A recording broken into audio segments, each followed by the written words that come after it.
Good one, Carrie. Yes, Shamla, I love it. Shamla, welcome back. Thank you. How have you been? Good. When I came in, I told you all Happy New Year.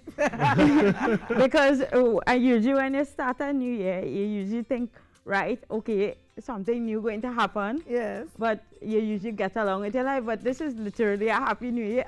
Happy New Year because things getting back to normal and changing A little at bit. the same time. Yes, you know, yes. Yes, Well, it's you know, great. it's time for Unique, Not Different. Yes. We don't want to take away from your time. Yes. So let's go over to Shamla Maraj now and Unique, Not Different.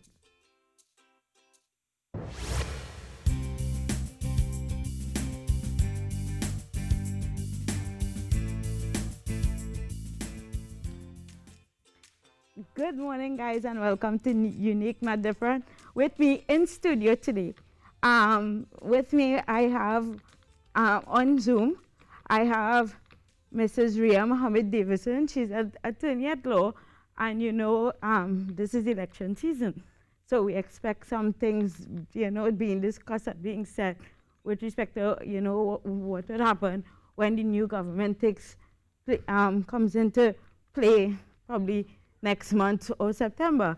So, good morning, Ria. How are you doing? Hi, good morning, Shamran. Good morning to all of your viewers. Nice to see you. Nice to see you as well. Right. She's an attorney at law. She also works at the Law Association of Trinidad and Tobago, where she recently hosted a virtual conference discussing the human rights of persons with disability in New Frontier, locally, regionally, and internationally. She's a Harvard graduate, and she also does pro bono work regionally. So it's really an honor. And today, we are going to discuss legislation. But before we start to discuss, I really want you to put in a precise manner, why is legislation important? Well, legislation is extremely important in order to advance the cause of persons with disabilities, because what that legislation does is that it secures your rights, it recognizes your rights, and most importantly, it gives you an avenue to enforce those rights through the courts. And if we were to have some kind of national disability legislation, we would not be seeing the kinds of problems that we are seeing in Trinidad and Tobago, some of which were highlighted at the conference that we spoke about recently. Right. And in terms of legislation, right, why has legislation been taken so long in terms of being effective or being implemented in Trinidad and Tobago to have persons being discriminated against their human rights, persons who are not only persons with disability but vulnerable, to see, okay, this is illegal and action could be taken and discrimination is illegal? Why is this taken so long to be legislated? Well, I don't think that I could specifically say the reason as to why it's taken so long, because I'm not a legislature or legislator. Right. But what I would say is it seems to be maybe a question of priorities. Mm-hmm. And one of the things that I think is hindering the process, possibly, and this is just my theory, is that we really don't have a handle on the scope of the problem that we're dealing with, because we don't have national disability data. So it's possible that if the powers that be understood the amount of people that were being severely impacted by the lack of some kind of national disability legislation, then it would become a priority item. Okay, well, actually, you saying that, right? I would reference the LGBTQ community. They, I don't think they have the data available currently. I could be wrong, but we saw that internationally, you know, things has been happening where laws are being passed for gay marriages and so on.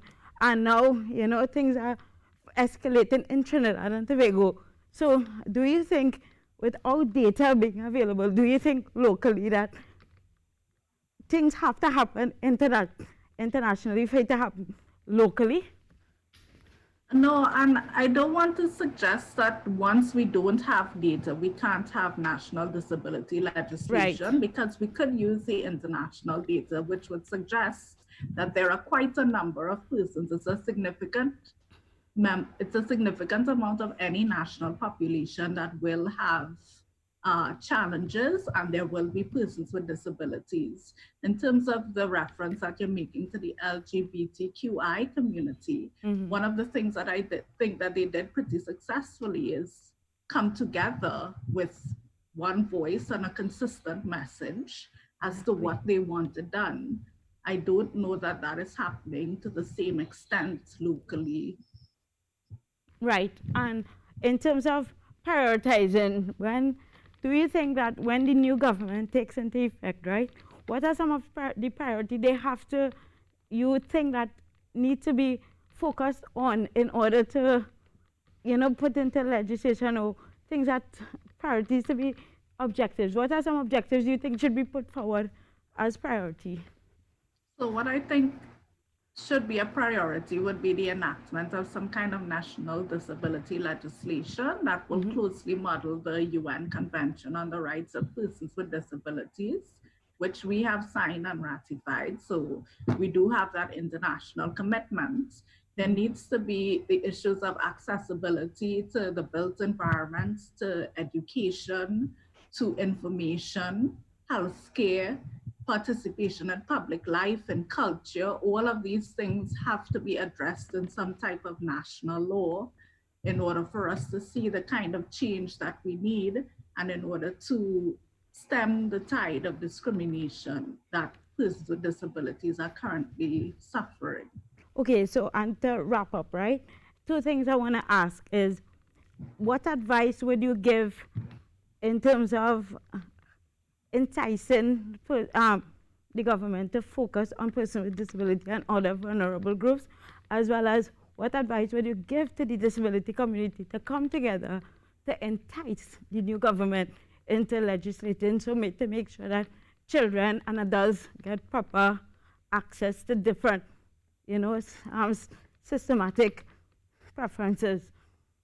Well, I wouldn't use the word entice. What I would prefer to say is that we need to figure out a way for the government to understand that this should be a priority item. Right. And I think that one of the ways that we do that, we're in election season, so we're getting an opportunity to engage with people and engage with persons who are canvassing for our vote.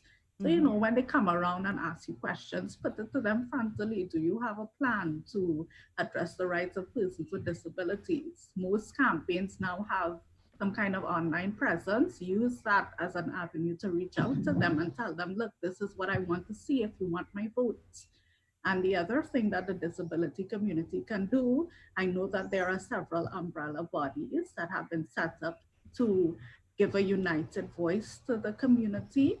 And we need to figure out creative ways for them to engage with the community and to also canvass the views of everybody in terms of what they want to see and what are the issues that are facing them to ensure that the laws address those issues. Excellent. Ria, I want to say thank you so much for taking the time and imparting your knowledge, in this forum. And it's really a pleasure. And I really, commend you with respect to your work as a successful attorney and using your time to, help persons with disabilities along with other vulnerable groups in the country and the wider region. So thank you so, so much once again. Thank you very much. Thanks for having me on. It's always a pleasure. My pleasure as well. And guys, from this studio, from TTT Studio, I want to say thank you so much for tuning in to Unique, Not Different on TTT Live Now Morning Show. Until next week, guys, I want to say be good, do good. Bye, guys.